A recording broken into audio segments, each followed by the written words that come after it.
of all, thank you very much for being here. And I would like to, before starting with the talk, I would like to ask you a question. Do you remember the first time you heard your recorded voice? How did that feel? Did you like it? Can someone that likes that can raise their hand? So it really felt strange to me. And I remember the first time it happened to me when I was 10 years old, and my father recorded that on those tape recorders, and I heard that back, and I said, "Oh, looks pretty bad," and I put that away. And I thought that there were some issues with the recording. But a few years later, I recorded that back at CD quality, so I knew that it was okay, and discovered that it was completely different. So that made me think that in certain situations, what we think is the reality sometimes is someone else, something else. So my reality for that experience was different from all the reality of all the other people in the world. And this happens technically because you are hearing your voice not only through your ears, but also through the vibration of your bones, creating a unique experience for you. So the same thing for me, and I think for all of you that are single founders, is happening with your business as well, because you have personal view of your business that is different from the view that can have your customers, your prospects, or all the other people. So there is a gap between your experience and their experience. And if you are not aware of this gap, you can run into problems. And this is exactly what happened to me when I started my business. And how many of you are technical founders, people that really that build their product? Can you raise your hand? Okay, see, so quite a few. And I was a technical founder as well when I started, and I just used the old school approach. I always been interested in automating things, and I wanted to build my own thing. And I thought about what would be cool and what would I need, and I ended up creating a text expansion software. I thought that if I needed that, other people would need that as well. So I just, I didn't do any validation, I didn't do anything, I just started straight up coding, and I thought that other people would come. So once I finished, I put all the features that I thought were interesting, and then I put it online, and then I thought that, well, people will come, right? But that's not exactly what happened. So once I put the thing online, I put that in a forum. I had no idea what marketing was, except for posting some forums or doing things like that. And people were not coming. I get some people that were buying the software, and I was averaging started with $300 per month and went up to $800 a month, adding more features. But you see that this graph is not exactly the hockey stick graph we like to see. And this has been going on for a few years, and the only way that I knew to try to improve sales was just to create a redesign or starting from adding features or something like that. So you see that after 5 years, this kind of thing is not very exciting. So I was at the point where I was losing motivation, and at the time I was having a day job, so I was focusing more and more on my day job, especially when I got an interesting offer to go and work in Singapore. So I thought that at this point I was I moved from I currently live in Italy, and I moved to Singapore from 1 year in 2010, and I got a quite interesting job there, and I thought that basically my side project was going to remain a side project for me. But sometimes when you expect something the least, this is when something that you don't expect happens.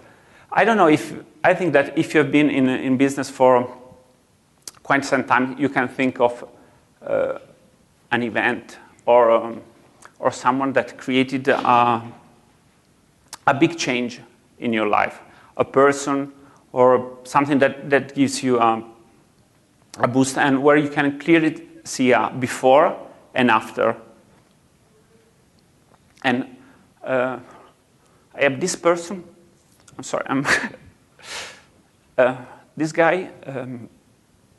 I met this guy in Singapore. He's a business consultant. Has been working in Silicon Valley. His name is Angton Tan, and you can read up more about him at his blog. And I met this guy by chance as I was going to work, and we start talking, and we see that we were going along pretty well. And the nice thing about him, he was working with startups, but had a very different take on business. I've seen people here talking about business, and I always saw business as a way to make money, to get freedom, things about myself, things about I could get for me. This guy was more focused on a business as a way to help other people, and he was talking about startups as a way to make people help other people to solve problems. He was working in social business and other stuff, and it was nice because we ended up trading business consultation for Italian dinner, so that was very good. And as we were eating a homemade pizza, and I was talking about my frustration with my business, he said something that really struck me. I was concerned about not being able to make sales, so I couldn't find enough customer for my business. And he said that it's not how you sell, it's why they buy. And this has really changed the perspective, because it's not being focused on yourself, on your product, but it's being focused on the people that you are actually helping with your product, with what you're doing. And the point that he was making, that you have a business because you want to help people in a sustainable way. Because if you don't have a business, so you don't get paid for that, at a certain point you can no longer help them. So from this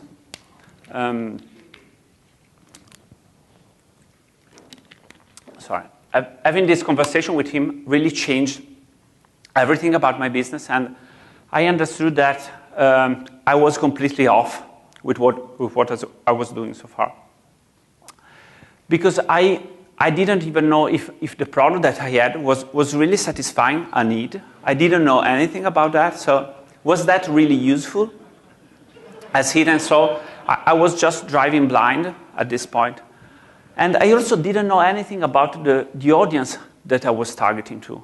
So I just, thought about the idea, just put it out, and that was it for me. So I needed to do something about that, and I decided that I needed to find out.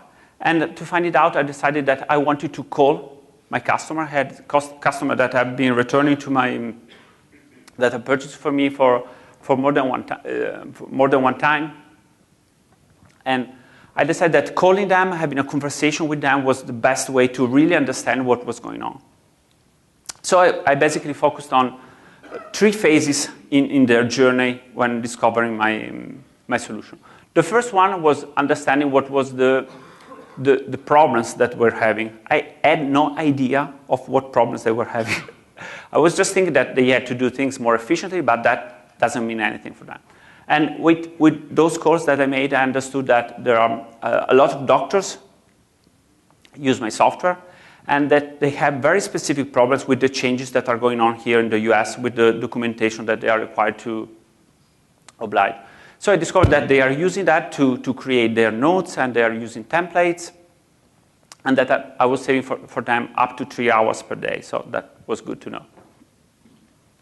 The second important part is to understand what was the pain, what was the experience that they were having with using the software. Was it easy for them to to use it, to get started, to put it to work, to have it deliver the information, that the value that I was giving to them.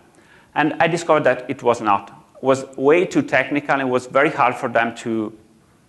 And I discovered that when I've been talking to a few doctors, and they were having a degree in medicine, but also a degree in engineering. So I said, I must be off.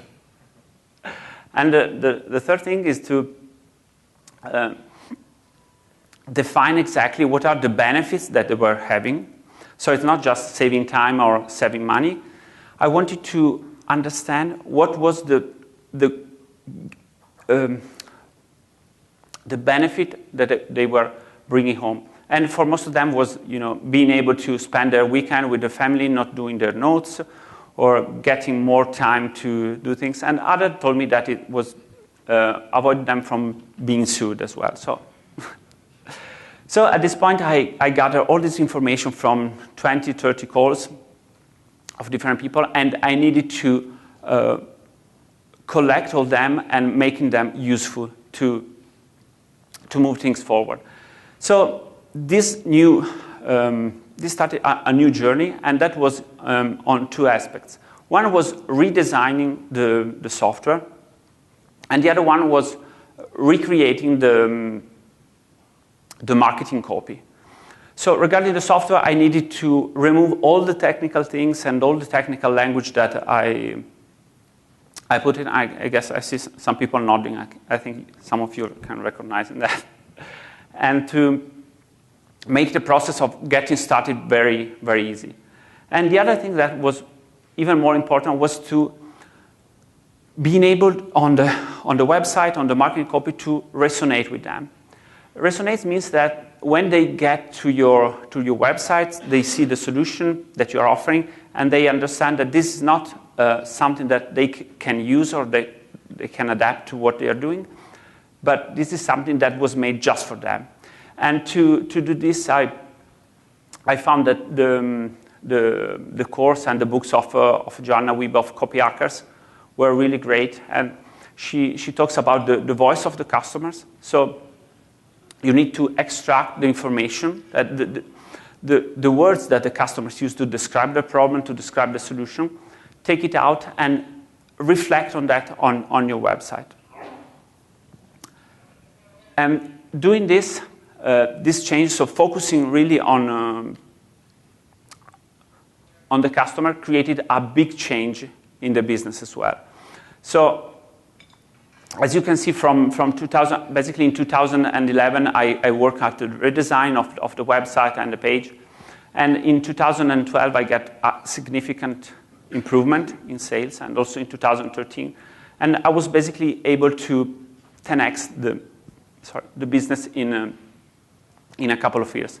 And this has been done without working on acquisition, no paid advertising, no mark, no nothing. Just working on the website and working on the message that I was sending to people. And right now, my major challenge is to improve the traffic on the website and get it in front of more people. But even without much traffic, I must say that this conversation, this mindset change, has been a game changer for my business.